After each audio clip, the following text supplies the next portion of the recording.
Estou feliz de estar aqui com vocês, irmãos, nos capacitando, sendo alinhados, pela voz do Senhor. Eu sei que as ministrações que estão ocorrendo aqui são direcionadas por Deus. Às vezes, talvez alguém pense assim: o pastor Cláudio teve essa iniciativa, mas na verdade foi o Espírito Santo que atraiu ele e conduziu ele para que isso estivesse acontecendo aqui. É como alguns ministros já ministrou aqui. Eles têm sido uma voz profética nas nossas vidas, e eu creio que há um despertar nesse tempo para todos nós. Amém? Glória a Deus por isso, aleluia. Irmãos, vamos abrir a nossa Bíblia. Quem trouxe Bíblia, diga glória a Deus aí, irmão. Aleluia. O Senhor colocou uma palavra em meu coração e eu quero ser breve, mas incisivo aqui na palavra, para que eu possa transmitir o que Deus colocou em meu coração.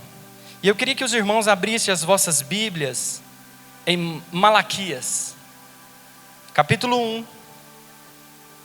Nós vamos ler do verso 6 ao 10. Malaquias, capítulo 1, verso 6 ao 10. O pastor já orou, e eu queria que você tomasse o seu assento, mas com a Bíblia aberta. Amém? E eu queria um pouco da sua atenção. Eu sei que é cansativo, eu sei que nós estamos aqui ontem já fomos ministrados. Fomos ministrados pela manhã, através de 2 mensagens de Deus, do céu, onde Deus usou esses 2 jovens para falar aos nossos corações. E o nosso corpo,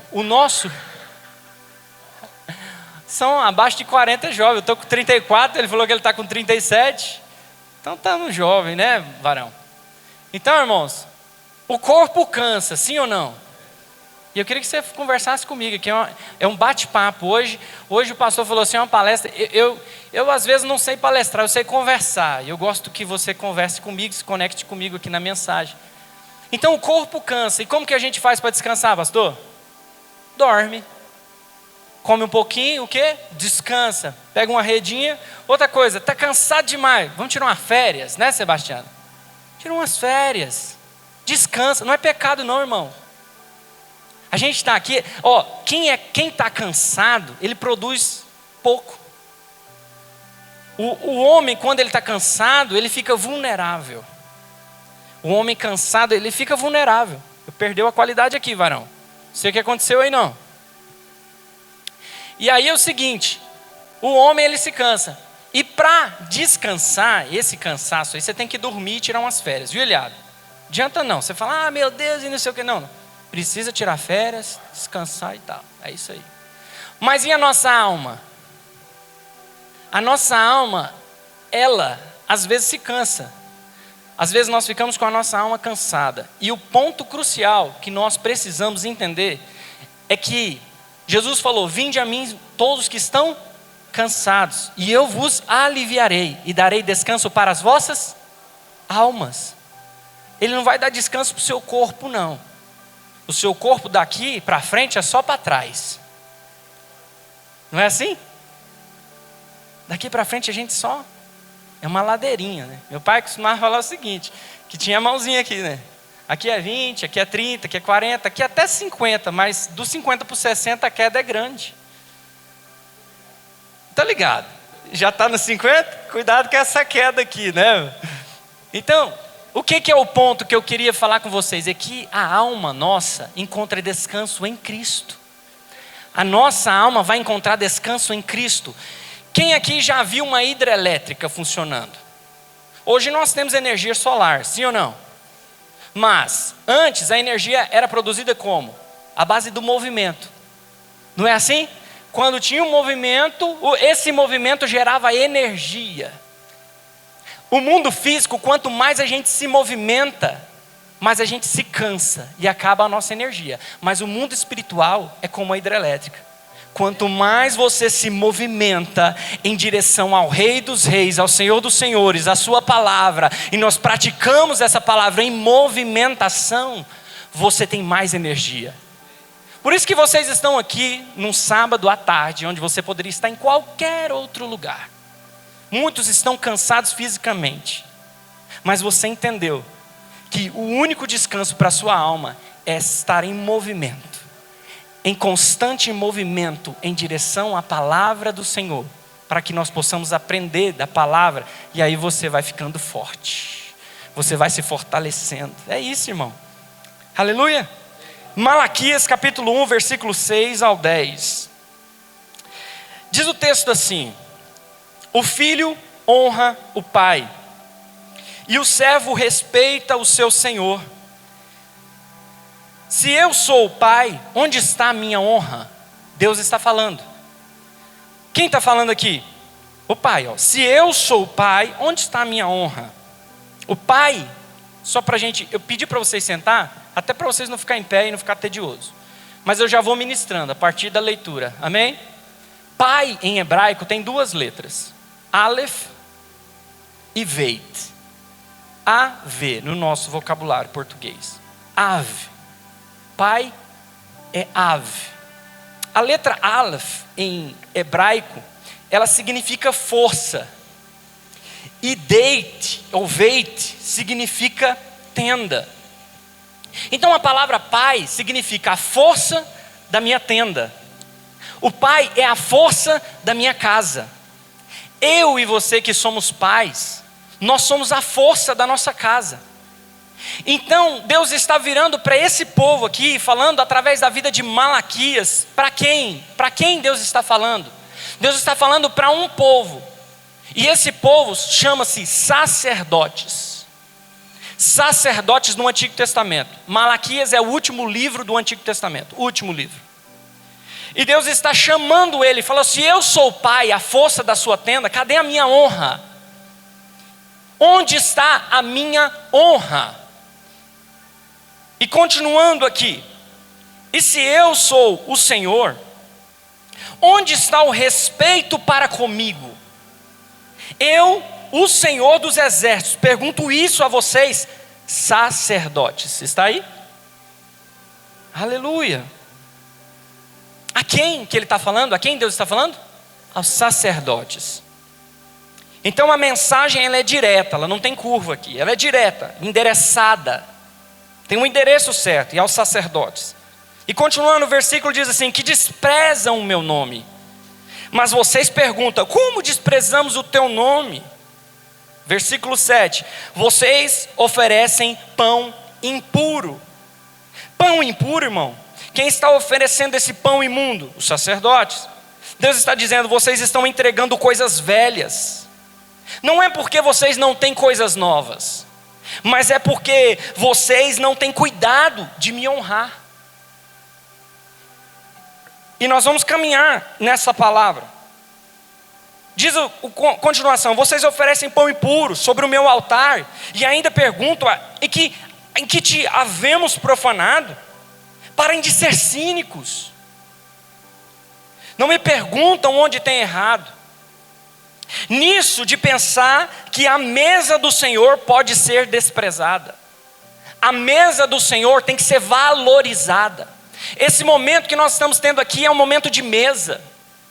É um momento onde o pastor Cláudio ministrou ontem sobre mesa. Mesa é lugar de alinhamento. Mesa é lugar onde eu, na mesa, e você, nós somos iguais. Mas com amor na mesa eu corrijo os meus filhos. Com amor na mesa eu dou instrução. Com amor na mesa eu mostro o caminho. Com amor na mesa eu dou atenção. O que nós estamos vivendo no século de hoje são pais e mães cansados fisicamente. E eles não têm tempo para os filhos. E quando a ficha cai já é tarde. Aí vem para as costas do pastor e fala: pastor, cadê o pastor? Cadê o líder de jovem que não tem evento, que não tem isso, que não tem aquilo? Irmão, ninguém vai ser trazido à força. O Antigo Testamento foi todo à força e não deu certo. Você precisa servir ao Senhor com amor. O que está faltando hoje nas igrejas, nos púlpitos, nas casas, é amor. O pai, quando ele fala assim: eu amo meu filho, como que é que você expressa esse amor? Filho, pode fazer o que você quiser. Pode trazer a namorada para dentro de casa, pode dormir aqui dentro. Minha casa pode virar motel aqui. Isso é amor? Você deixar correr frouxo? Não, amor tem limite. Amor tem regra. E Deus está falando, porque eu te amo, Fabiano, eu ponho limites. Porque eu penso no seu futuro. E se você exceder esse limite, amanhã não tem como voltar. O pecado é mais ou menos assim, irmãos. Quando alguém coloca as duas mãos, o pecado vem e fala assim, eu vou colocar um barbante amarrando as suas mãos. Tenta fugir desse barbante. Aí o homem vai com a sua força, ele estoura o barbante. Mas o diabo, ele é astuto. Então ele deixa você imaginar que você tem um controle de tudo. E aí ele dá mais uma volta, ele dá mais uma volta, e ele dá mais uma e mais outra. E quando você fala, eu estou no controle de tudo, e quando eu quiser sair disso daqui, eu vou sair, pastor, porque eu estou indo na igreja, eu sou dizimista, eu sou servo, não, eu até recepciono as pessoas, não, eu até sirvo a ceia, eu até toco, ó. E você achando que você tem um controle, e quando você vai tentar se soltar, você não consegue. Então, antes de chorar o leite derramado, vamos nos preservar. O mal do brasileiro é esse, é querer tratar as doenças. Mas o Senhor está falando assim, eu preciso que vocês previnam as doenças. Nós estamos sendo alinhados, nós estamos sendo preparados. E eu comecei o texto dizendo sobre pai. O pai que ama, ele é um pai que coloca limite para não ver amanhã o sofrimento dos filhos, o futuro dos filhos, ou até você mesmo no seu casamento. Aquela campanha que tem sempre no começo do ano, que fala assim, os 12 dias de clamor para 12 meses de bênção. Aí você vem aqui e ora, Senhor, abençoa minha colheita, que eu colha muita manga. Eu quero colher muita manga, é manga demais que eu quero colher. Mas o que você plantou? Só plantou abacate. E quer que Deus mude a sua colheita. Deus, ele é justiça, Deus ele é correto, Deus ele é fiel, Deus é limpo, Deus é perfeito. Então você vai colher o que você plantou. Então vamos começar a mudar nosso plantio agora, a nossa semeadura, para que amanhã a nossa colheita seja uma colheita abençoada. Voltando para o texto, nós paramos em qual versículo, irmãos? No 7? Então, nisto de pensarem que a mesa do Senhor pode ser desprezada. Versículo 8, quando vocês oferecem em sacrifício um animal cego, olha para você ver, um animal cego, um animal com defeito, o que Deus está criticando aqui os sacerdotes é o seguinte, não é sobre acessar o altar, não é sobre acessar o altar, é fazer de qualquer jeito, é fazer do jeito que dá, do tempo que sobra, é colocar Deus em segundo plano, é colocar Deus em terceiro plano, é colocar Deus em quarto plano, e achar que Deus é misericórdia, que Deus é amor, mas Deus também é justiça. Deus é correto naquilo que você semeia. Então, se for para fazer de qualquer jeito, é melhor nem ter ido para o altar. É melhor nem chegar perto. Podemos acessar o altar com excelência ou acessar o altar com desprezo. É uma decisão minha e sua. E continua o versículo 8, diz assim, será que isso não está errado? Você me oferecer animal cego? E quando trazem um animal coxo ou doente, será que isso não está errado? O que Deus está fazendo aqui, irmãos? Deus não está respondendo, Deus está perguntando. Deus está perguntando, está certo isso, sacerdotes? Está correto do jeito que vocês estão fazendo? Continua o versículo, ora, experimentem oferecer um animal desses ao seu governador. Deus está dizendo bem assim, pega o que você está entregando no altar e entrega para o seu pai, entrega para sua mãe, entrega para o presidente. Será que eles vão se agradar disso que você está fazendo? Será que é excelência o que você está colocando no altar do Senhor? E aí, será que ele se agradará de vocês, do versículo 8, ou será favorável a vocês? Diz o Senhor dos Exércitos, versículo 9, e agora, sacerdotes, supliquem o favor de Deus, para que não conceda a sua graça, para que nos conceda a sua graça, mas com tais ofertas nas mãos, será que ele será favorável a vocês? Diz o Senhor dos Exércitos, versículo 10, Quem dera houvesse entre vocês alguém que fechasse as portas do templo, para que não acessassem em vão o fogo do meu altar. Deus está dando um decreto, uma palavra direta a quem? Aos sacerdotes. Pastor, quem é os sacerdotes? Quem serve a igreja. Quem está dentro da igreja, quem está nesse ambiente.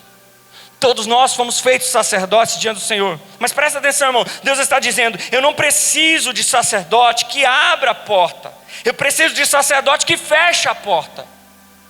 Por quê, pastor? O povo está acessando o altar de qualquer maneira, está confundindo liberdade com libertinagem. E Deus está dizendo: fecha as portas.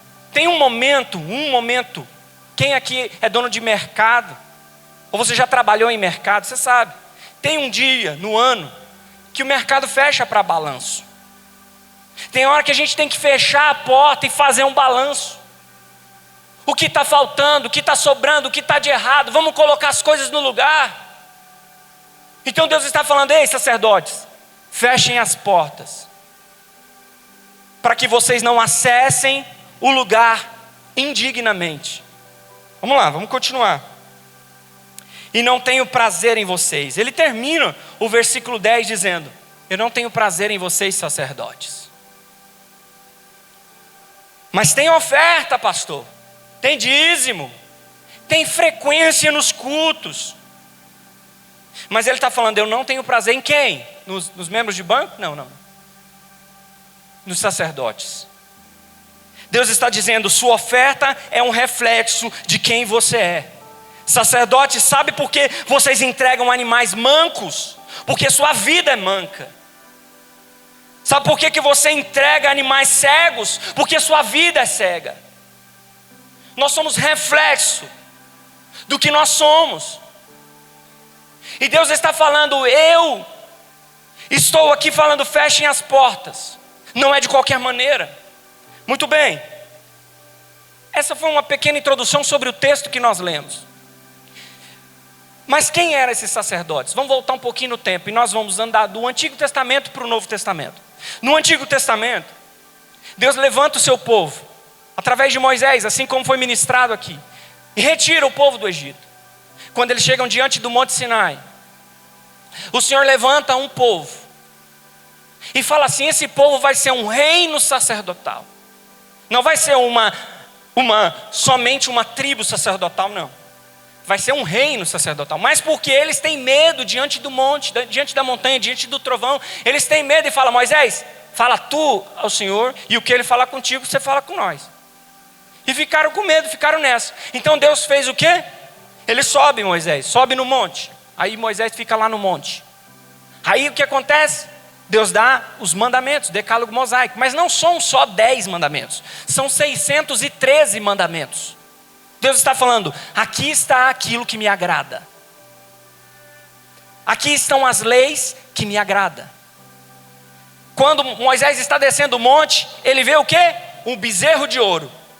E o povo adorando a um Deus de ouro. Um bezerro. E aí o que acontece? Ele quebra as leis. Quando ele quebra as leis, ele está muito nervoso, muito bravo. De repente, irmão, sabe o que acontece? O povo é decretado e Deus fala assim: ó, pega aí o representante das tribos, pega também, antes dele falar pega o representante da tribo, ele fala assim: ó, quem é de Deus, vem para cá, e quem não é de Deus, fique onde está. Quem que vem atrás de Moisés? Uma tribo toda, a tribo de Levi. A decisão de Deus pela tribo de Levi não foi pelo acaso, foi por uma decisão deles. Eles vieram para trás e falou assim: quem é de Deus? A tribo de Levi toda, diz o texto. Então Deus levanta a tribo de Levi. Ele fala assim: não, os levitas são filhos de Levi. A tribo toda. Então Deus fala o seguinte: Moisés sobe, morre um monte de gente, o chão se abre. Além do chão se abrir, esses levitas pegam e matam os principais de cada tribo, que são mais ou menos 3.000 homens, morreu naquela noite. E aí acontece o seguinte, irmãos: em Números, no capítulo 3, versículo 17, eu vou ser rapidinho, porque nós temos 1 hora para ministrar. Vou ser bem rapidinho aqui, porque eu quero ministrar sobre uma coisa muito importante que Deus colocou no coração do pastor e confirmou no meu coração. Então, em Números 3,17 diz o seguinte: são estes os filhos de Levi, pelos seus nomes, Gerson, Coate e Merari. Então aqui nós temos três, Gerson, Coate e Merari, que significa os gersonitas, os coatitas e os meraritas. São 3 filhos de Levi. Então são 3 famílias, ok? Os gersonitas, irmão, nós não vamos abrir, mas depois se você quiser anotar, você anote. Está em Números 3, 22 e 23. Números 3, 25 e 26 também. Diz o seguinte: eles eram 7.500. E as famílias dos gersonitas acamparão atrás do tabernáculo a oeste. Muito bem, olha o que Deus falou. Deus falou o seguinte: ô Moisés, você vai fazer um tabernáculo para mim. E esse tabernáculo vai ser quem vai tomar conta vai ser os gersonitas, os coatitas e os meraritas. O restante do povo só vai acompanhar. Mas vocês que se colocaram e falou que vocês são de Deus, então vocês vão ter uma função. Vocês vão ter responsabilidades. E aí o seguinte, por que Deus fala assim? Vamos fazer um templo. E esse templo, Moisés, se atente para que a porta desse templo é só uma porta, Moisés. Essa porta tem que dar de frente para o sol. Mas por que de frente para o sol, para o lado leste? É porque é o seguinte, irmão. No Egito tinha um Deus que chamava Deus Ra, que é o Deus Sol. Ele era adorado no Egito. Mas por que a porta tem que dar de frente para o Deus Ra? Ele fala, porque toda vez que você for entrar, Moisés, toda vez que você for entrar, Arão, vocês vão dar as costas para o Deus Ra. Porque só existe um Deus. E fora de mim não há outro Deus. Então, atrás, os gersonitas, fiquem atrás, no lado oeste, atrás. A tribo toda dos gersonitas ficaram atrás do templo. E qual que era a função deles? Os filhos de Gerson terão o seu encargo na tenda do encontro, o tabernáculo, a tenda e sua cobertura, o cortinado para a porta da tenda do encontro. Então, toda a estrutura do tabernáculo estava na responsabilidade dos gersonitas. Muito bem, temos os coatitas. Quem eram os coatitas? Eram 8.600. Qual era o encargo que eles tinham, os filhos de Coate? Acamparão ao lado do tabernáculo, do lado sul. Qual era o encargo? O encargo deles serão a arca da aliança, serão a mesa do holocausto, o candelabro, os altares, os utensílios do santuário com que ministram, o cortinado de todo o serviço eles devido. Então, essa tribo aqui, que é os coatitas, eles vão ficar responsáveis pelo lado sul, e eles vão ficar responsáveis pelos utensílios de dentro do templo. Ok? Terceiro, os meraritas vão ficar do lado norte. Então nós já temos quem está atrás do tabernáculo, quem está no sul, quem está do lado norte. Do lado norte é os meraritas, eles eram 6.200. Eles acamparão do lado norte. No versículo 36, isso está em Números, capítulo 3, versículo 36 ao 37. Eu estou sendo rápido para a gente ganhar tempo. E ele fala assim: eles terão por designação, terão um encargo as tábuas do tabernáculo, as travessas, a sua coluna, a sua base, todos os seus utensílios e todo o serviço a eles. Então é o seguinte, as tábuas, irmãos, as tábuas eram colocadas de pé. Então a parede do tabernáculo como um todo era dividido por tábuas. Então eram responsabilidade deles carregar essas tábuas. Amém? Então muito bem. Pastor, mas e Moisés e Arão? Eles eram de qual tribo? De qual descendência? Eles eram da descendência de Levi, mas eles eram filhos de quem? De Coate, Merari ou Gerson? Eles eram filhos de Coate. Arão, na verdade, quando você vai olhar o texto, vai dizer que Coate gerou Anrão, está em Números 26, versículos 58 a 60. Coate gerou Anrão, a mulher de Anrão chamava-se Joquebede. Gerou Moisés e gerou Arão. Então, irmãos, os dois são filhos de Coate. Mas Deus falou o seguinte: os levitas Vocês não vão entrar no templo. Vocês vão só carregar o templo. Quando a palavra do Senhor vira Moisés, o templo vai ser levantado, vocês vão carregar e montar. Essa é a função de vocês. Vocês não vão oferecer holocausto. Vocês não vão entrar na minha presença. São somente Moisés e Arão, e a descendência de Arão. Então, irmãos, quando alguém fala assim, a tribo de Levi, é os levitas, é o sacerdote. Não. Sacerdote era filhos de Arão. Então são aronitas. Então não era a tribo de Coate, não era a tribo de Levi, era somente a família de Arão, ok? Vamos lá, vamos caminhar. Então em em Números, no capítulo 3, versículo 2 e 3 diz o seguinte: e são estes os nomes dos filhos de Arão: o primogênito, Nadab, depois Abiú, Eleazar e Itamar. Foram 4 filhos, diga comigo, 4 filhos. Nadab e Abiú. Olha para você ver o que acontece, irmãos. Aqui em Êxodo capítulo 28, versículo 1 a 4 diz o seguinte: traga para junto de você, do meio dos filhos de Israel, o seu irmão Arão e os filhos dele, para que me sirvam como sacerdotes, a saber, Arão e os seus filhos Nadab, Abiú, Eleazar e Itamar. Deus levanta os 5, Arão e os 4 filhos, e coloca no meio da tenda. E no versículo 3 diz assim: diga também a todos os homens hábeis, a quem enchiu de espírito de sabedoria, que façam vestes para eles, Arão, para consagrá-lo, para que sirva o ofício sacerdotal. Ofício sacerdotal tem vestes limpas, tem vestes de honra. Não é só levantar e carregar, não é de qualquer jeito. O Senhor não está esperando que você sirva de qualquer jeito. Pastor, nós estamos aqui nos servir, nós temos o Fominha, nós temos os presbíteros, os obreiros, os diáconos, nós temos aqui, e isso aqui é o seguinte, é servir. Não é servir de qualquer jeito. Dentro do templo não é assim. Por isso que o Senhor vai chamar mais atenção nossa. Deus vai cobrar mais, porque a quem muito é entregue, muito será cobrado. Então você está aqui, você é diferente. Deus te chamou para um propósito. Muitos irmãos se capacitam, mas poucos são vocacionados. E você que está aqui está sendo vocacionado. Tem pessoa que pode estudar, irmão, tem pessoa que pode estudar, fazer teologia, fazer o que for, ele até sabe pregar, ele até sabe cantar, mas o que nós temos que exalar é o propósito de Deus, é o amor. Então vamos seguir, só para os irmãos entenderem. Então esses jovens estão aqui, e quando você analisa Levíticos, você vai entender que, olha para você ver, eu tenho que ler isso para você entender o que a gente está ministrando. Em Levíticos, no capítulo 9, no versículo 24, coloca para nós.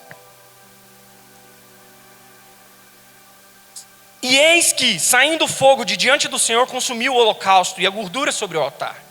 Quando todo o povo viu isso, deu gritos de alegria e prostrou diante de terra. Os 5 estavam lá, os 5, Arão e os seus filhos, muito bem. Levíticos capítulo 10, coloca para nós, versículo 1 em diante. Nadab e Abiú, era o quê? Nadab e Abiú era o quê? Filhos de Arão, o primogênito e o depois do primogênito. Segundo, vamos lá.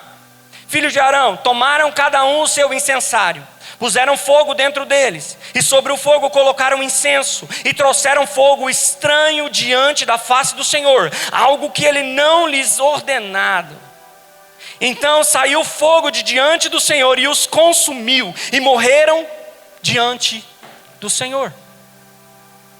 Irmãos, e quando você vai ler, versículo 6, coloca para nós.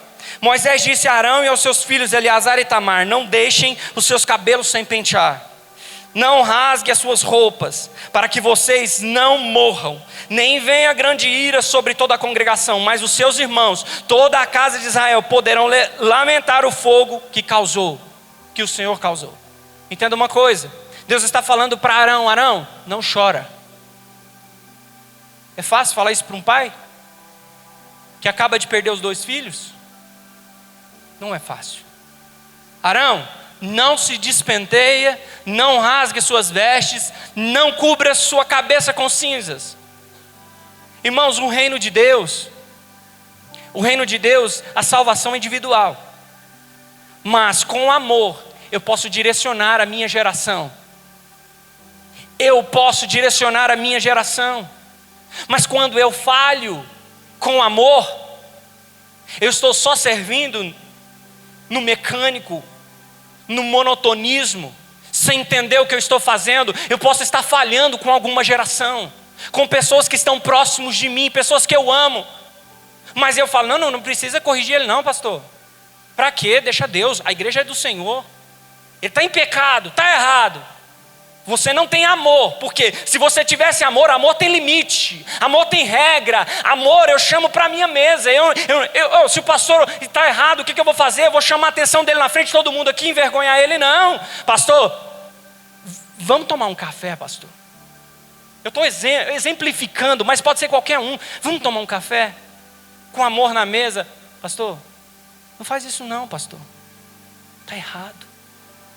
Com amor nós colocamos limite, com amor nós direcionamos, com amor nós alinhamos, porque nós queremos todos salvos. Mas aqui o que aconteceu? O fogo consumiu, por quê? Porque o fogo estranho, tem muita coisa que nós estamos trazendo de lá para cá, que o Senhor não se agrada, e o Senhor não mudou. Ele é o mesmo ontem, hoje e será eternamente. O Senhor é o mesmo. Os 613 mandamentos nós não conseguiríamos cumprir, é verdade, pastor, mas Jesus cumpriu na cruz por mim e por você. Ele pagou o preço por mim e por você. Irmãos, eles morrem. O fogo estranho. Ninguém pode se aproximar de Deus por suas próprias obras e méritos. A única forma de alguém se aproximar de Deus de modo aceitável é através dos méritos de Cristo. Eu e você somos falhos. Eu e você, na sua mediocridade, na nossa miserez, a gente acha que está fazendo muito para Deus.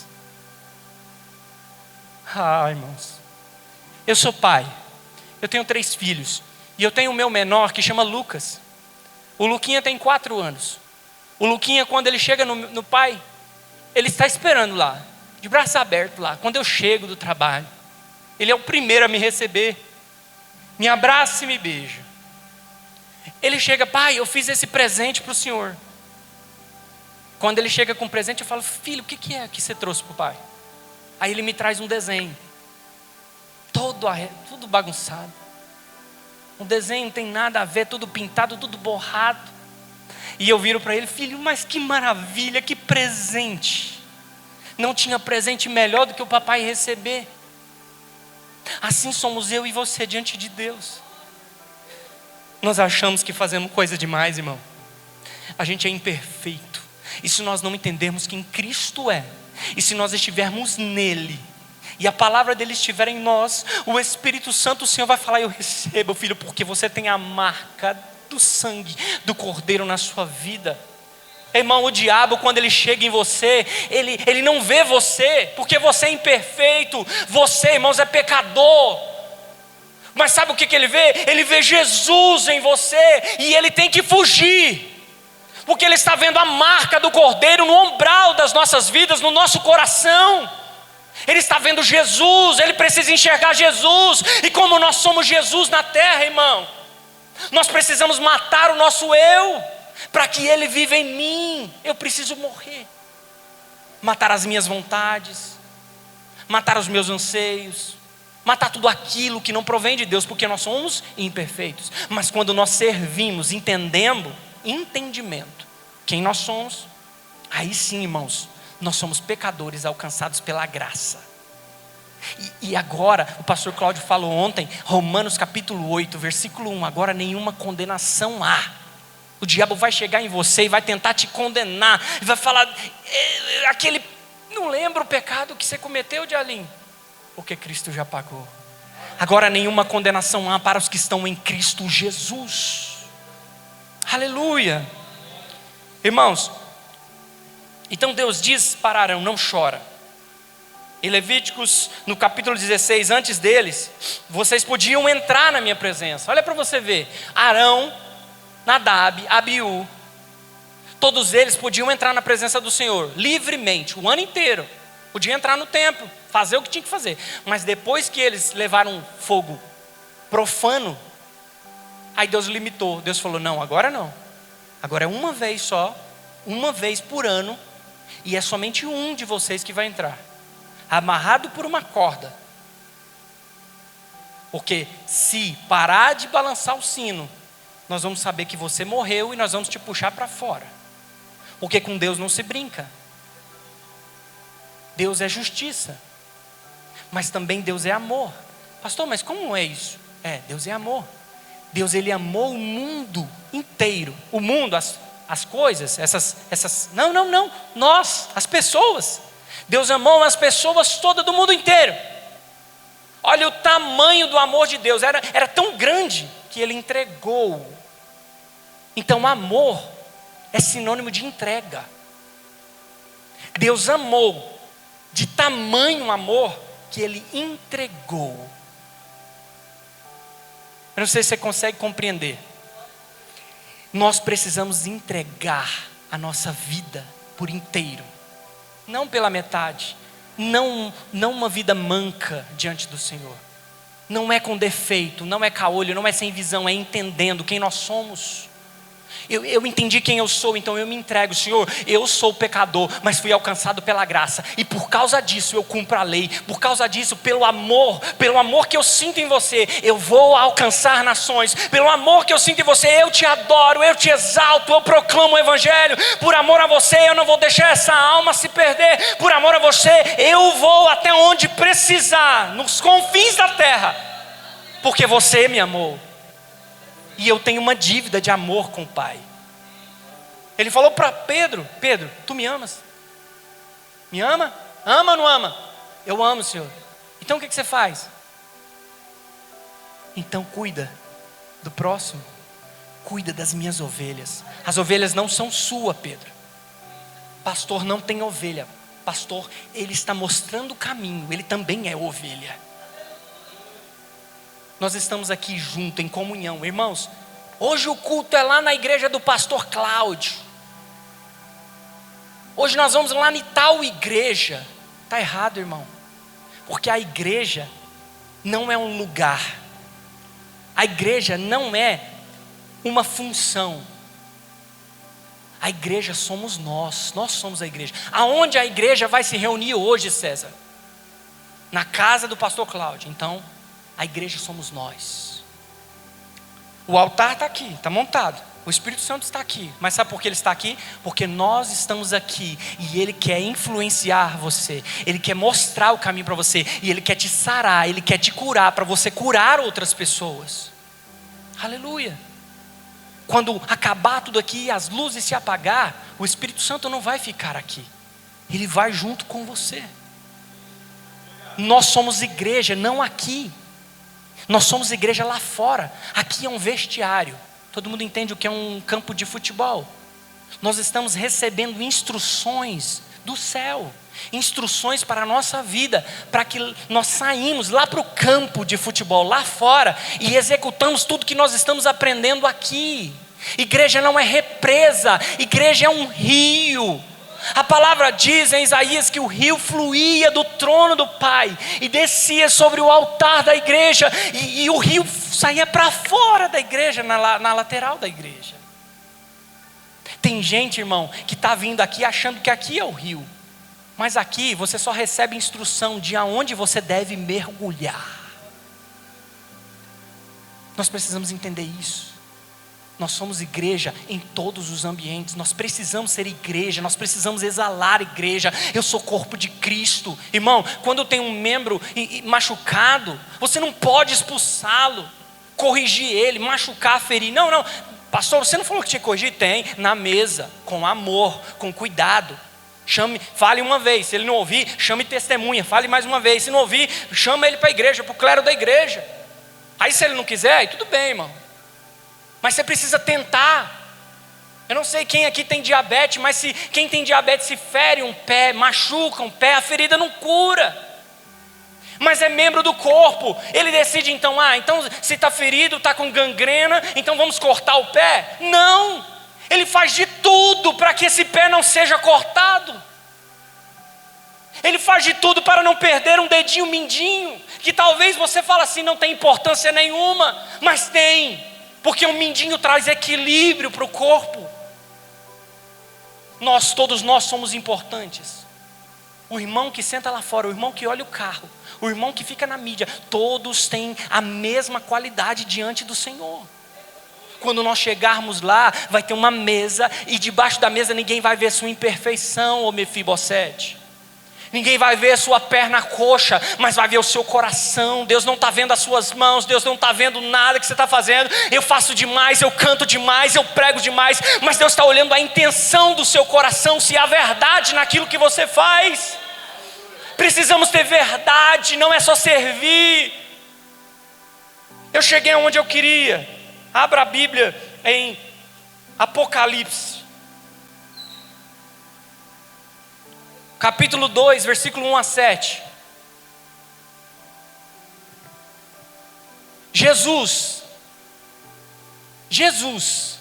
ele fala à igreja de Éfeso, e diz o seguinte, versículo 1, capítulo 2, versículo 1 de Apocalipse: ao anjo da igreja de Éfeso, escreva: estas coisas diz aquele que conserva na mão direita as 7 estrelas, que anda no meio dos 7 candelabros de ouro.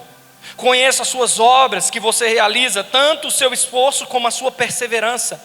Sei que você não pode suportar os maus, e pôs à prova os que se declaram apóstolos e não são, e descobriu que são mentirosos.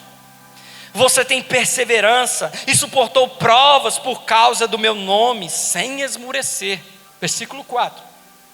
Tenho, porém, contra você o seguinte: você abandonou o seu primeiro amor. Lembre-se, pois, de onde você caiu. Arrependa-se e volte à prática das primeiras obras. Se você não se arrepender, virei até você e tirarei o seu candelabro do lugar dele. Mas você tem a seu favor o fato de que odeia as obras dos nicolaítas, as quais eu também odeio. Quem tem ouvidos, ouça o que o Espírito diz às igrejas. Ao vencedor darei o direito de se alimentar da árvore da vida, que se encontra no paraíso de Deus. Irmãos, aqui João está escrevendo algo que recebeu do Senhor, e ele está escrevendo a uma igreja onde ele esteve, onde ele pastoreou. João pastoreou essa igreja. Que cidade é essa? Éfeso é uma cidade greco-romana. Éfeso, quando você quiser acompanhar e tiver um tempo, Atos capítulo 19, você pode ler. O apóstolo Paulo passa 3 anos, é a cidade que mais ele passa tempo. Ele fica 3 anos nessa cidade. E nessa cidade é um sincretismo pagão, uma mistura de deuses e adorações e de ideias. Pastor, o que você está querendo dizer?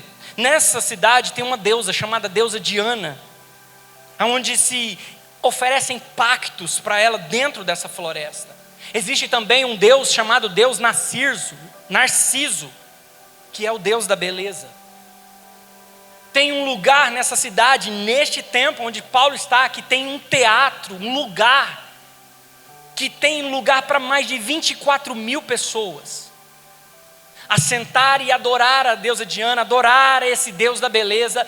É uma distorção de valores e de situações. Essa igreja, ela foi liderada pelo apóstolo João, e agora João está na ilha de Pátimos, e ele escreve a essa igreja. A primeira carta é direcionada para a igreja de Éfeso. E aí, o que acontece? Em Apocalipse, no capítulo 1, versículo 1 a 3, diz assim: essa é uma revelação, esse livro é uma revelação de Jesus Cristo. Olha para você ver, o próprio Cristo está falando a essa igreja. E ele fala no versículo 3 o seguinte: bem-aventurado aquele que lê, e bem-aventurado aquele que ouvem as palavras da profecia e guardam as coisas nela escrito, pois o tempo está próximo. Ele falou: aquele que lê, aquele que ouve e aquele que guarda será bem-aventurado. Então entenda uma coisa, irmãos, o mal dessa igreja, tem algum mal aqui? Existem duas palavras, uma chama ortodoxia e outra palavra se chama ortopraxia. A ortodoxia, irmãos, é quando a teologia ela é limpa, é uma teologia perfeita, é o sermão perfeito, é a pregação perfeita. Ortopraxia é a prática da ortodoxia. Uma igreja que prega bonito, mas que saiu daqui e não pratica o que ouve. Essa igreja é isso. A igreja de Éfeso é isso. Entenda comigo, olha para você ver. No versículo 6, no versículo 2, olha para você ver. Atos capítulo 2, versículo 2, ele fala: eu conheço as tuas obras. Vocês sabem fazer top. Vocês cantam bem demais. Rapaz, vocês doam até cesta para os necessitados. As suas obras são top. Versículo 2 ainda ele fala assim: ó, eu tenho visto também o seu esforço e a sua perseverança. Sei que você não pode suportar os maus e põe à prova aqueles que declaram apóstolo e não são. Ou seja, eles estão limpando da igreja os falsos profetas. Olha que igreja top. Não tem divisão na igreja. Não, é uma teologia limpa, perfeita. Que discurso lindo, que sermão perfeito, que louvor maravilhoso. Nossa, que igreja top. Versículo 6, só para você ter uma ideia. Mas vocês têm a seu favor também que vocês odeiam as obras dos nicolaítas, e eu também odeio. Então só elogio, igreja boa, não tem miscigenação, vocês não toleram o espírito de Jezabel como as outras igrejas, vocês não têm divisão como Apolo, como um povo, os grupinhos separados. Não, vocês é uma igreja top, perfeita. Mas eu tenho contra vocês, que vocês deixaram o primeiro amor. É uma denúncia, versículo 4, o primeiro amor de vocês acabou. O que Deus está dizendo não é sobre teologia, não é sobre organização, não é sobre serviço. Deus não é como fazer, não é como fazer, não é quando fazer, mas é por quê. Por que eu estou fazendo? Por que eu estou servindo? Por que eu adoro? Por que eu estou sentado aqui agora, nesse momento? Você já fez essa pergunta para você? Por quê? Não, é porque eu quero que a igreja cresça, eu quero que a igreja seja uma igreja relevante, crescimento, pá. Porque fica bonito na foto. Não. Deus falou assim, ó, vocês podem ter pregação top, cantar top, vocês podem fazer tudo. Mas se não tiver amor, de nada vale. O que Deus está falando é sobre amor. Essa igreja não tinha problema. Ela não tinha problema de adultério. Ela não tinha problema de pessoa que comprava e não pagava. Não. Essa igreja, ela não tinha fornicação. Não, é uma igreja top. Eu tenho contra vocês que vocês abandonaram o primeiro amor. Pastor, mas o que é amor? O apóstolo Paulo vai trabalhar tanto Corinto quanto Éfeso. São duas cidades greco-romanas. Pastor, mas me explica melhor então. Só para você entender, não fomos chamados para estar na igreja, não fomos chamados para fazer algo na igreja, nós fomos chamados para ser igreja. Mas vamos entender um pouquinho, pastor, que eu estou meio perdido, mas você vai entender tudo no final. Existem duas linhas sobre o amor na Bíblia. Eu não estou falando hoje, eu falo na Bíblia. Duas linhas de pensamento. Uma linha sobre o amor é um amor helenista. Porque quando Malaquias, Deus declara essa palavra ao sacerdote, fecha a porta. Eu não falo mais. Eu não falo através de sacerdote, eu não falo através de profeta, e o céu se fechou. Não tem anjo, não tem nada, não tem revelação, fechou. O decreto é, calei. Porque vocês misturaram, vocês se vestem como... Vocês estão como sacerdote vestido com uma beca perfeita, linda, maravilhosa, estão dentro, está oferecendo sacrifício, está aqui dentro da igreja oferecendo sacrifício. Mas era eles que traziam o sacrifício? Não, era o povo. O povo trazia o sacrifício, pastor Cláudio, e eles assinavam, escrito assim, docmus, aprovado, ou não docmos, não aprovado. Mas quando o povo trazia um sacrifício manco, sujo, bagunçado, eles punham docmos. Quando a igreja, os líderes toleram algumas situações, quando uma geração tolera, a próxima geração abraça. Se nós ficarmos calados, nós estamos em pecado. Porque a palavra diz que aquele que sabe fazer o bem e não faz, esse está em pecado. É mentiroso.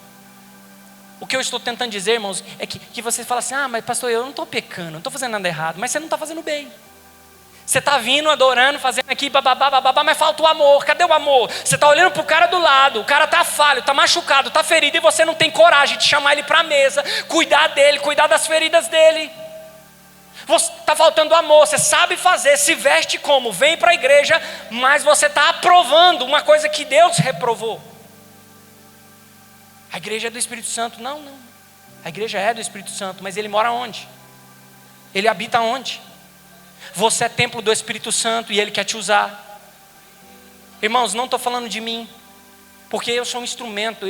Se o Espírito Santo sair de dentro de mim, eu sou só uma sarça. A sarça não tem fruto.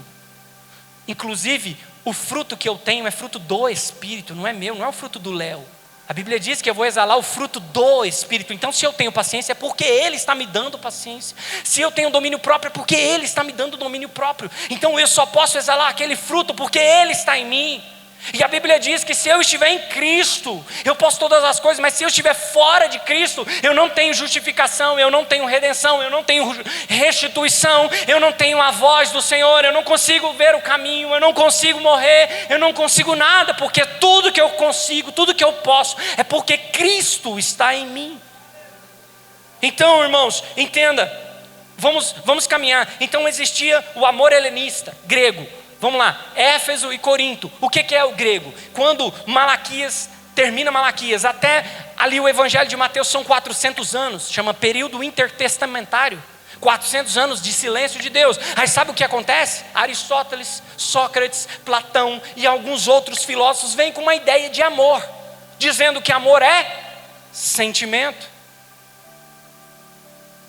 Só que hoje eu quero desconstruir isso com você. Amor não é sentimento. Amor é mandamento. A Bíblia diz: amarás o Senhor teu... Não está falando se você quiser amar. Não é um mandamento. Amarás o Senhor teu Deus de todo o seu coração. E o segundo, pastor: amarás o teu próximo como a ti mesmo. Jesus falou: se você me ama, então ama as minhas ovelhas. Se você me ama, Pedro, apacenta as minhas ovelhas. O problema é que nós temos: Jesus, joga coraçãozinho, eu estou aqui. Aí você chega triste, fala: não estou. Não, moço. Amor não é aqui. Vamos aprender uma coisa? Amor não é no coração. Amor é na mente. Entendimento. Pastor, a Bíblia não diz que a gente precisa amar o nosso inimigo? Como que eu faço isso, pastor? É porque você está no berço greco-romano, achando que amor é sentimento, e não é. Como que eu amo meu irmão? Mostro o caminho para ele. Como que eu amo meu irmão? Dou bom testemunho para que ele veja em mim as características de Cristo em mim. Quando eu estou caminhando na palavra, seguindo a palavra, vivendo a palavra, eu estou mostrando para o meu próximo que Jesus cuida, que Jesus sara, que Jesus liberta. Irmão, nós precisamos exalar esse amor que existe dentro de nós. Pastor, mas ele me fez mal. Então, irmãos, entenda que não foi ele que te fez mal. É porque existe um mundo espiritual e todos nós aqui podemos ser usados por Deus, mas também podemos ser usados pelo inimigo. Se você der lugar ao inimigo, ele vai te usar para machucar, para ferir pessoas, para matar sonhos, para matar ministérios. Não seja usado, irmãos, pelo inimigo. Tem gente que ele é digno de dó, você já percebeu? Por exemplo, eu vou chegar no Fabiano e falo: Fabiano, você viu, cara, o que o pastor Cláudio fez comigo? Cara, tá difícil e tal. Aí eu me faço de vítima, o Fabiano fica com dó de mim, certo? Sim ou não? Mas também fica com raiva do pastor Cláudio. Olha o que eu fiz. Eu achando. Irmão, vigia. Pelo amor de Deus. Vigia. Seja agente de Deus. Seja instrumento de Deus para curar, para salvar. E se você foi sarado e curado, Deus quer te usar nessa condição que você foi machucado para curar outras pessoas, porque você já foi pós-graduado nessa área. A gente é provado para ser provado. A gente é provado para ser aprovado. Para quê? Para você provar outras pessoas e cuidar de outras pessoas. Amém, irmãos? Vamos lá, vamos caminhar. Acabou meu tempo? Acabou, né? 5 minutos, vou fechar aqui. Então, irmãos, no berço greco-romano, amor é sentimento. Mas quando nós voltamos para a igreja, voltamos para Deus, o que nós encaixamos e o que nós vemos é que Deus é amor. Deus é amor. E o amor tudo sofre, o amor tudo crê, o amor tudo suporta. O amor não é virou a cara para mim, eu estou de mal, não te amo mais. Não, não é sentimento, é entendimento. O cristão precisa entender quem é, o que está fazendo e por que está fazendo. Se você está aqui como servir, você veio aqui no intuito de quê? De aprender a ser líder, sim ou não? Você quer ser líder, sim ou não? Então primeiro nós precisamos exalar o que tem dentro de nós, que é o quê? É Jesus. O que Jesus faria? Jesus deixaria? Jesus brigaria? Jesus apontaria o erro? Não, Jesus abraçaria. Jesus cuidaria da ferida. Não corta esse pé. Vamos curar essa gangrena. Vamos curar, vamos sarar. Vamos entrar com antibiótico. Às vezes o remédio é ruim, mas vai sarar, vai curar. E amanhã você vai estar caminhando comigo do meu lado. Amor, irmão, amor não é deixar frouxo e correr, não. Amor é regra, amor é limite. Amor, está faltando amor na igreja. Que amor é esse? Faltando Jesus, amar as almas. O que aconteceu na primeira igreja?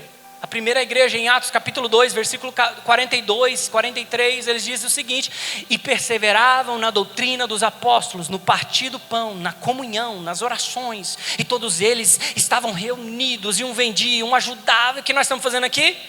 É um pouquinho de cada um, nós estamos aqui unidos, juntos, abraçados e tal, um ajudando o outro. Aí o que o Senhor fazia? O Senhor mandava, acrescentava as almas. Põe no 47. Atos dos Apóstolos 2, 47. Aleluia. E o Senhor lhes acrescentava os que iam sendo salvos. Não é você que ganha alma. O pastor falou: nossa, eu preguei aqui e tal, e 20 pessoas levantou a mão. Irmão, o Espírito Santo está falando com ele já faz há 5 anos atrás. O Espírito Santo está atraindo ele para um ambiente que é onde ele chega e toma uma decisão, é porque o Espírito Santo já preparou o caminho. E você vem e fala: não, eu que fiz. Não. Sabe o que nós precisamos fazer? É abraçar. A gente precisa exalar o amor. As primeiras obras que Jesus estava falando para a igreja, vocês deixaram, vocês abandonaram o primeiro amor. Abandonou o primeiro amor, sabe o que é? Vocês cantam muito bem, vocês têm uma ortodoxia perfeita, mas vocês não amam almas, não amam pessoas, vocês excomungam as pessoas. O amor, irmão, o amor. Vamos tirar a palavra amor por Jesus? Vamos mudar a palavra amor por Jesus? Eu amo você, Eliabe, porque Jesus me disse para mim amar você. Entendimento, não é sentimento, é entendimento. E o que é amor? É abraçar? Não é. Existe amor ágape, amor eros, amor filéu. Eu não estou falando disso. Isso são sentimentos também. Um amor incondicional, de pai para filho. Um amor de gostar, de amizade. Não. Ah, pastor, mas eu vou levar o meu inimigo para dentro da minha casa? Não. Ele já te deu provas cabíveis de que ele não pode estar na sua mesa, não pode estar na sua casa, porque ele fez errado, e ele te machucou, e ele vai te machucar de novo. Amor, então o que é amor, pastor? É desejar o bem para ele, é orar para ele, para que ele seja liberto, e tenha uma mudança de mente, uma metanoia. Irmãos, existem 2 palavras, eu encerro aqui. Uma chama metamelomai e outra chama metanoia. Metamelomai significa mudança de mente. Mudança de mente, mudança de comportamento, conversão. Hoje, no exército eles falam volver, né? Vou ver. Aí eles vão e viram 180 graus. Sim ou não? Naquela época os romanos chamavam metanoia, eles gritavam. E era uma mudança total de 180 graus. Estava num caminho e eu me viro totalmente e vou para um caminho totalmente adverso. Metanoia é o seguinte: eu choro. Essas duas palavras no português significam arrependimento. Só que metanoia, eu choro pelo que eu errei, vou colher pela semente que eu plantei, mas na segunda-feira eu mudo a minha atitude, eu mudo o meu comportamento, eu mudo o meu caminhar. Metamelomai, nós falamos e está escrito arrependimento, mas é remorso. É o que Judas teve. Metamelomai. Metamelomai. Irmãos, metamelomai é remorso. Eu dou um show aqui, eu grito, pastor, e se jogo no chão, estou arrependido, toma as 30 moedas de volta. Mas depois desse show, eu não mudo a minha atitude, eu continuo a mesma coisa, errando do mesmo jeito. Eu quero dizer para você, irmão, que quando nós encontrarmos com esse amor verdadeiro, nós mudamos a nossa atitude, mudamos a nossa mente.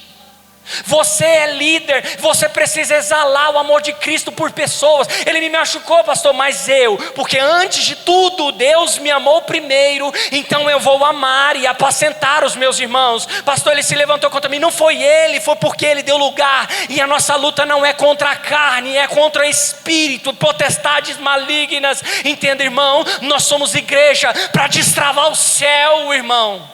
Nós vamos orar, nós vamos nos capacitar, sabe para quê? Para o mundo espiritual entender quem nós somos. Pastor, parece hoje que a igreja está acuada. Fisicamente parece que o diabo está atacando a igreja de todo lado. É no governo, é na política, é em todos os ambientes, é na escola. A gente não pode falar, é na psicologia. Eles estão atacando a gente, sim ou não? Só que nós não enxergamos o mundo espiritual. No mundo espiritual, quem está atacando é o povo de Deus, é a igreja que está atacando as portas do inferno. Só dessa atitude de você vir aqui hoje, para você ser capacitado, alinhado, para que você possa exalar o amor que está dentro de você, irmão, você precisa deixar esse amor florescer, não a sua raiva, não o seu ódio, não a sua falta de perdão, mas é Jesus. O que Jesus faria? Jesus ia perdoar. O que Jesus faria? Jesus ia abraçar, Jesus ia caminhar, Jesus ia levar. Então o que eu vou fazer? Eu vou ser Jesus na terra, eu vou caminhar como Ele, eu vou andar como Ele. O apóstolo Paulo falou: sede meus imitadores, assim como eu sou de Cristo. O amor que estava faltando na igreja de Éfeso era viver como Cristo, viver por Cristo, viver o evangelho genuíno. Não é um sacerdote que faz tudo perfeito, se veste como e oferece tal e tal e tal. Não, mas falta amor, falta Jesus. O evangelho precisa apontar para Cristo. O evangelho é Cristo, não sou eu, não é você, que nós diminuímos. E que bom que você não lembre de mim daqui uma semana, mas que a palavra possa queimar no seu coração. No caminho de Emaús eles não lembraram de Cristo, mas a palavra ardia. Que a palavra possa arder nos nossos corações. Se coloque de pé, eu quero fazer uma oração para você. Na verdade eu não vou orar por você, eu vou orar com você. É uma decisão minha e sua hoje de ser diferente. Talvez você venha aqui com a intenção, falando: peraí, eu estou me capacitando porque amanhã eu quero ser presbítero, porque amanhã eu quero ser pastor, porque eu quero ser líder de um departamento, porque eu quero fazer, e eu quero tal, e tal, e não. Seja igreja. Como? Exala Jesus. Se Jesus estiver em você, o perfume dele vai alcançar vidas. O perfume dele vai transformar vidas. Irmãos, que você seja assim como o mundo. Talvez você fale assim: esse aqui não pode falar de Jesus lá, sim ou não? Não pode falar de Jesus no consultório, sim ou não? Mas que você seja o mundo, a Bíblia que o mundo lê. Que nós sejamos a Bíblia que o mundo lê. Você não precisa abrir sua boca, você só precisa colocar em prática aquilo que Deus já colocou dentro de você. Amém? Então coloca a mão no seu coração. Talvez você não vai se derramar agora. Talvez você não vai falar em línguas estranhas. Feche seus olhos. Talvez não vai acontecer isso. Mas que haja uma transformação de mente. O amor, irmãos, ele não acontece no coração. O amor acontece na mente. Porque pelo que Jesus fez por você na cruz, você ama. Então, amar não é um sentimento. Amar é porque Ele me amou e eu tenho uma dívida de amor com Ele. Então eu amo o próximo. Eu amo o próximo. Aleluia. A Bíblia diz que, assim, se alguém diz que me ama e aborrece o seu irmão, esse é mentiroso. Então, se você ama a Deus, irmão, se você diz que ama a Deus, então demonstre o seu amor para com as ovelhas dele. Aleluia. Você veio servir? Então sirva com amor. Entenda o que você está fazendo aqui nessa tarde. E o que você vai fazer daqui para frente. Tudo, irmão, seja um copo d'água, seja um vaso, seja uma vassoura, seja o que for que você fazer. Não faça por intenção errada, mas faça por amor a Jesus, por amor a Jesus, por amor a Jesus, a gente compadece do nosso irmão, por amor a Jesus a gente adora Jesus, por amor a Jesus a gente vem, a gente adora. Irmãos, não se cansa, porque enquanto você está se movimentando na presença de Deus, Deus está te capacitando, Deus te dá alinhamento, Deus está te preparando para algo maior nesta tarde, Deus está preparando você para uma liderança, para algo grande que Ele quer fazer, mas primeiro Ele precisa trabalhar em você. Aleluia. Senhor meu Deus, abre a sua boca aí, irmão, fala com o Senhor as suas deficiências, suas falhas. Ele entende tudo e Ele te cobre com o sangue dEle, mas Ele quer te capacitar na mudança da sua mente, em nome de Jesus. Senhor meu Deus, meu Pai, Senhor, nesta tarde, ó Pai, nós ministramos a Tua palavra, ó Pai. Não falei aquilo que eu queria, mas aquilo que o Senhor mandou falar, ó Pai. Que o nosso coração possa arder, ó Pai, para fazer o Evangelho, para reinar junto contigo, ó Pai. Nós já estamos reinando na terra, Senhor, porque a vitória já foi garantida. Jesus já morreu, já pegou a chave do inferno, já esmagou a cabeça da serpente, e por isso, Senhor, nós te engrandecemos, por isso nós te adoramos, por isso nós te louvamos, ó Pai. Tudo o que tinha que acontecer já aconteceu, ó Pai, e nós podemos, ó Pai, ser igreja por onde nós passamos, que nós sejamos igrejas, ó Pai, mas não como represas, mas como um rio que flui do trono de Deus, ó Pai. A palavra diz que quando o Espírito estiver em nós, fluirão rios de dentro de nós, rios de águas vivas. É o Espírito Santo de Deus e quer te usar como instrumento na presença de Deus. Senhor meu Deus, eu coloco a vida de cada um aqui, a mente de cada um, o coração de cada um, as mãos, ó Pai, de cada um, que nós possamos ser sacerdote com excelência, mas que não esqueçamos, ó Pai, do amor, Pai. O amor é o Senhor, Deus é amor e mora dentro de nós. Nós precisamos exalar esse amor. Aleluia, Pai, é o que nós te pedimos nesta tarde, Pai. Nós te agradecemos no teu santo nome. Muito obrigado, Pai. E as palmas, adora o Senhor, irmãos. As palmas para o Senhor Jesus. Aleluia.